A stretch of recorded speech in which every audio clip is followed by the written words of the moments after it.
Hi, welcome back to Binkerbelle's Yarning. It's Wednesday, so it's We Learn Wednesday day. And today we're actually going to talk about pain management. So pain when knitting or crocheting is usually caused by repetitive strain or repetitive stress injury.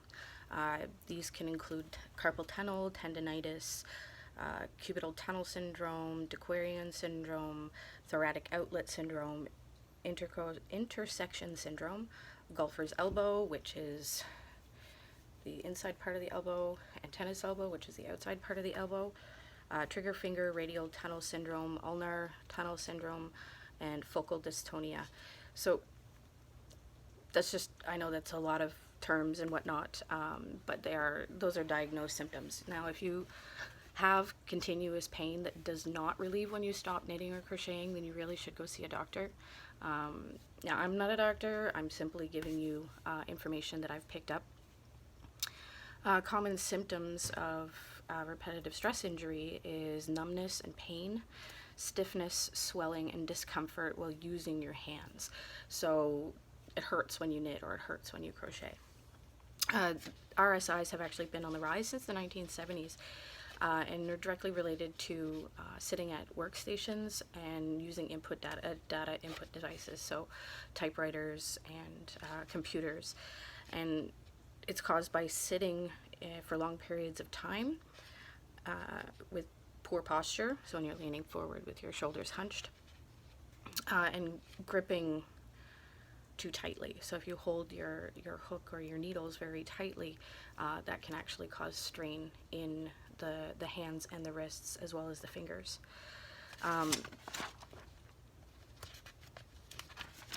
Diagnosis are, there could also possibly be an underlying medical condition. Now, unfortunately, there's no tests that confirm this diagnosis. You simply go to your doctor and they take a look at you. They ask you questions about repetitive tasks and whether or not the pain fades when you're no longer doing the task. They also take a look at where the pain is, and they look for swelling and inflammation. And they also take your age into consideration. So sometimes the condition is aggravated by arthritis. So you don't actually have a repetitive strain injury, you simply have arthritis and it's being aggravated by that. So if a diagnosis is made that you have an actual injury, then there can be treatments that are done. So anti-inflammatories or painkillers like aspirin or ibuprofen, heat or cold packs, elastic supports or splints. When things get advanced in your diagnosed condition, then possible steroid injections, or really extreme cases, they may recommend surgery. So if you have a severe case of carpal tunnel, or if you have bursitis that won't go away, so that's bumps that form in the area where the liquid for the joint is stored. Now, I do get them. Mine's not bad right now. I don't know if you can see it very well, but there's a bump right there. It's just a buildup of fluid and an inflammation of the tendon. So other techniques that they might recommend, or other things they might recommend for relieving your pain, is relaxation techniques. So things like massage, yoga, acupuncture, or reflexology. So they all may relieve some of the pain by simply relaxing the muscles themselves. Other ways to prevent or treat at home your symptoms are taking frequent breaks, using circular needles for larger projects when you're knitting. So if you're knitting an afghan, use circular needles as opposed to straight needles, and it will reduce the weight of the project itself because you're spreading it over a larger area. Choose projects that have larger hooks or needles, so that you are holding a larger piece as opposed to a smaller piece. You can also add handles to your hooks. So there's lots of products out there that you can purchase for soft grips, or you can use Fimo and build your own hooks. There's plenty of how-to videos on the internet, as well as instructables for that. big one is sitting up straight. So as opposed to sitting forward and hunched while you're working, sit straight, put a pillow at the lower part of your back just to keep that posture up. You can also support your hands and your arms. So sitting at a table and you working on the surface of the table often helps, or putting a pillow on your lap, or a nursing pillow is often recommended as well because it actually encircles the torso, and you can rest your hands on it and work that way, and there's no interruption with the pillow itself in causing the project to be difficult to accomplish. Ice packs and heat packs when the swelling gets bad or if you start feeling pain. And again, like I said, if you are in constant pain, then you really need to see a doctor. Compression gloves or sleeves. I wear compression gloves sometimes when my hands get really sore, or when my baritis is really bad. They're fantastic. I picked them up at the pharmacy actually. And yeah, they're absolutely fantastic. So if you have continued pain in the fingers, hands, and wrists while working, then compression gloves are definitely a great option. Like I said, you can get them at the pharmacy.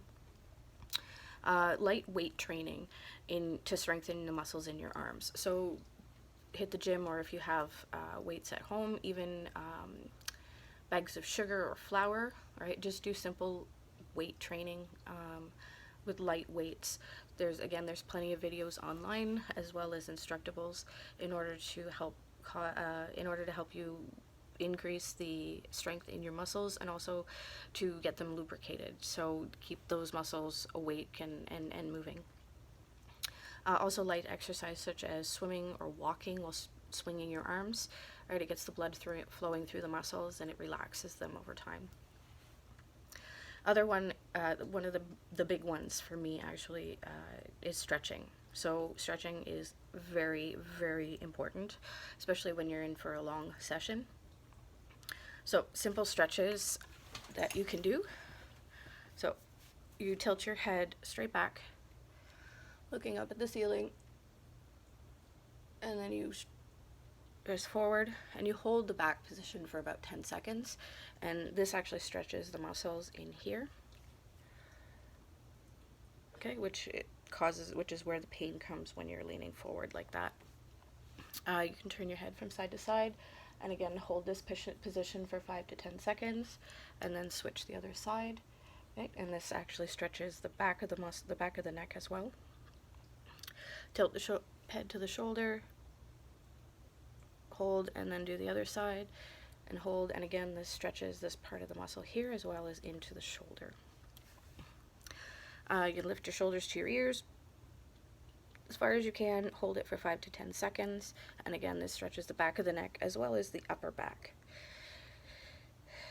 So you interlace your fingers, push out like this, hold it for 5 to 10 seconds. This actually not only stretches the fingers and the wrists, but also these muscles right here.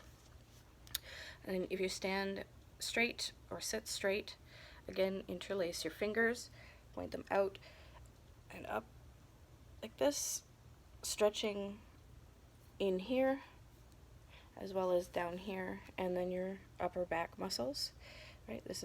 And then you can also do this one where you push your elbows as far back as you can so that your shoulder blades are touching, and this stretches in here as well as the back muscles as well. Spread your fingers as wide as possible. Stretch them like that, hold for 5 to 10 seconds. Hand on the shoulder, hand on the elbow, push. This will stretch in here. And again on the other side, holding for 5 to 10 seconds. Okay, holding your elbows together, interlace your fingers, rotate like this. Okay, simple wrist rotations as well. Extend, rotate. This looks really funny, I got a tiny head and huge hands. So that will actually stretch the muscles in here and in here, as well as the wrists and fingers. So that's it for pain management. keep up your stretches, take your breaks. Definitely take your breaks.